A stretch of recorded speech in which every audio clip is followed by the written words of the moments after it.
हेर्नु म तपाईलाई अहिले पनि भन्छु म वास्तव व्याख्या गर्दिन नेता के हो नेतृत्व के हो नेता त असंख्य छन् तर त्यो नेतामा तो छैन तो नेतृत्व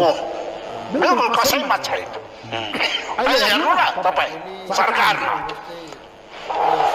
विकल्प पाउन्जेल सुविधाको सबैले भोगेका छन् माओवादी सत्तामा राजदूत एमाले राजदूत कांग्रेस अनि बीसी कांग्रेस त्यो त सत्तामा त सबैको हिस्सा छ त्यसकारण मैले यो भन्ने गरेको छु कि यो सरकारको प्रतिपक्ष छैन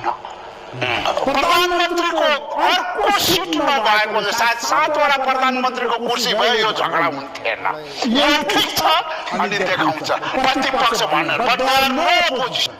प्रतिपक्ष होइन वास्तवमै होइन